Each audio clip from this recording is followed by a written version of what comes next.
Reading from the Holy Gospel of our Lord Jesus Christ according to St. Luke.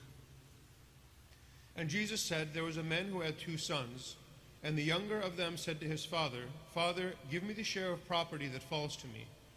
And he divided his living between them. Not many days later, the younger son gathered all he had and took his journey into a far country, and there he squandered his property in loose living. And when he had spent everything, a great famine arose in that country, and he began to be in want. So he went and joined himself to one of the citizens of that country, who sent him into his fields to feed swine. And he would gladly have fed on the pods that the swine ate, and no one gave him anything. But when he came to himself, he said, how many of my father's hired servants have bread enough and to spare, but I perish here with hunger? I will arise and go to my father, and I will say to him, Father, I have sinned against heaven and before you. I am no longer worthy to be called your son. Treat me as one of your hired servants. And he arose and came to his father. But while he was yet at a distance, his father saw him and had compassion, and ran and embraced him and kissed him. And the son said to him, Father, I have sinned against heaven and before you.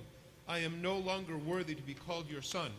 But the father said to his servants, bring quickly the best robe and put it on him. Put a ring on his hand and shoes on his feet. And bring the fatted calf and kill it, and let us eat and make merry. For this my son was dead and is alive again. He was lost and is found. And they began to make merry. Now his elder son was in the field, and as he came and drew near to the house, he heard music and dancing. And he called to one of the servants and asked what this meant. And he said to him, your brother has come, and your father has killed the fatted calf, because he has received him safe and sound. But he was angry and refused to go in.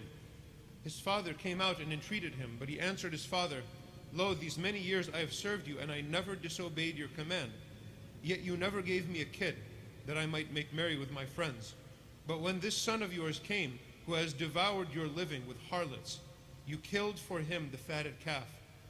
And he said to him, Son, you are always with me, and all that is mine is yours. But it was fitting to make merry and be glad, for this your brother was dead and is alive. He was lost and is found. Ushuha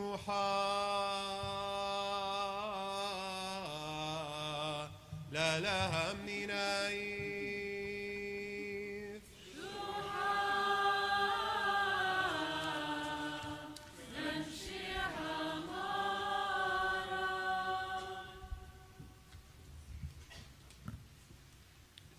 Who are you in the parable that we just read?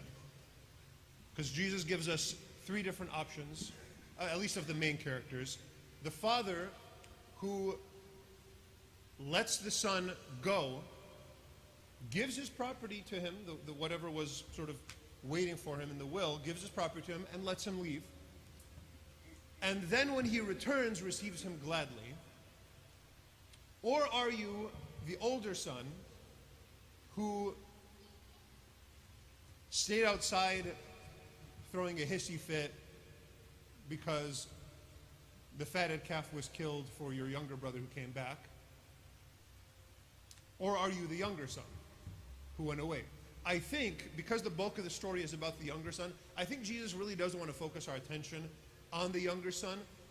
That's not to say that sometimes we're not the parent that needs to receive with joy the child that has repented.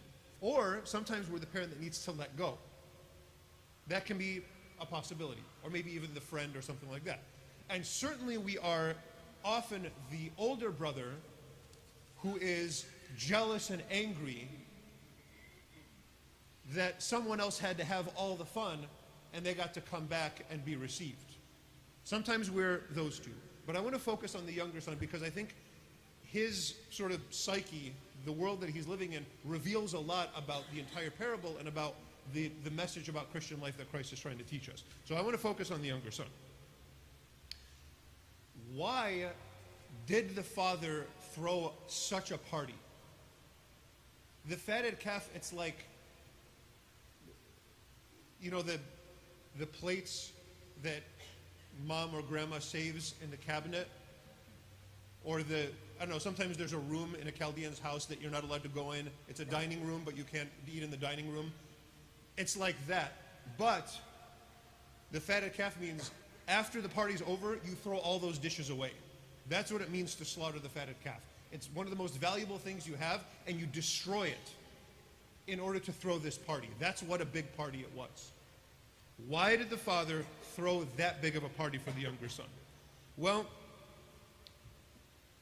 if we look at what he could have done rather than return the way he did, I think we'll understand why there's something to rejoice about. There's something really interesting and kind of brilliant about that younger son. What else could he have done at that moment when it says he came to himself? He realized he's wasted everything. He's just a loser. He's working, feeding garbage to pigs, and he's so hungry that he wants to eat the garbage that he's feeding to the kids, and he's not allowed to, and nobody's helping him. All the people he thought were his friends don't even care about him now, because once the money's gone, you'll see you lose friends faster than money as the money goes away. And now he realizes this. What else could he have done rather than go home the way he did? In other words, when we turn away from God and we waste what he gave us, we have other options. The son could have wandered more. Maybe the next town, maybe the next sin, maybe the next waste of time will make me happy more than this last one did. Yes, I feel empty now, but maybe the next party, the next drug, the next girl or guy, the next stupid pleasure. And by the way, let's pay attention to this. The younger son / we waste what God gives us not only through sinning. The older brother says, oh, your son wasted all of his money with harlots. That's the older son being judgmental. It doesn't say that he did that. It only says he wasted it on loose living. It doesn't say sinning. It just means wasting your time. It just means doing dumb stuff with the time, the precious time that God gave you. It could also include sin. But maybe the next, whatever it is, video game, the next just dumb thing that I'm going to waste my life on, maybe that'll make me happy even though I feel empty. The son could have done that. But he realized, and this is the thing that's smart about him, well, there's a famine in this country. And no one gave him anything. The moment of conversion that this story kind of celebrates includes a realization that the world that we're living in, yeah, there's some fun stuff and there's a lot of good things in it, but in the end, there's a famine. In the end, it's not going to feed us. And like all the best, whatever, fun and restaurants and cool stuff in the world, in the end, it is non-food. It's not going to feed us. It's a famine out there. The world, everything really is, even though it's fun, it is kind of worthless at the end of the day. And no one gave him anything. Yeah, people are nice sometimes, but nobody's going to love you the way that your father loves you. And he realized that, and he stopped fooling himself about the next meal or the next fake friend. Okay, that's pretty smart. That's something to celebrate. What else could he have done? He could have given up. And we could give up. And we do that sometimes. And we feel, gosh, I have wasted so much time. I've done so much bad stuff. I've gone so far away. How could God accept me now? How can I go back to my father now? We can fall into despair. And this son could have fallen into despair. And yet, he said, I perish here with hunger. It's very interesting that the remedy to despair is to realize our own pain. Forget about, okay, is God going to accept us or not? Is my father going to receive me as a servant or not? Let God do his own business. Let God be God. Worry about yourself. And if you've given up and you don't think God's ever going to accept you again, don't do his job. Do yours. Which is to realize you're starving. Okay, you're starving. This is where you're going to find the meal that's going to satisfy you. This is where you're going to be fed. Come back. Whether God accepts you or not, that's his business. And the son, again, very intelligently did that. He could have also come back and pretended he did nothing wrong. He could have marched back in and said, all right, Dad, where's that fatted calf? Or no, I need some food. I'm kind of thirsty. I'm kind of hungry. I'm back, everybody. Welcome back. You're welcome. Coming back like that with pride? No. He remembered the father's dignity, the father who respected himself enough to let him go. Somebody with that kind of personality, no, he deserves an apology, and he deserves a real apology. And God, who gave you the free will to leave, you better believe that he deserves a real, sincere sorry when you come back. And you don't demand to be called his son. You say, if I can be your servant, I will be extremely grateful. Just feed me. That's our attitude. The father, no, my son is alive and I'm going to throw the biggest party in the world, but that's God's business. What we do is we go back on our knees and we say, I don't deserve anything that you give me, but I'm starving. Treat me as a slave and I'll be happy. And then he will do his thing, and God will do his thing exactly the way this parable says.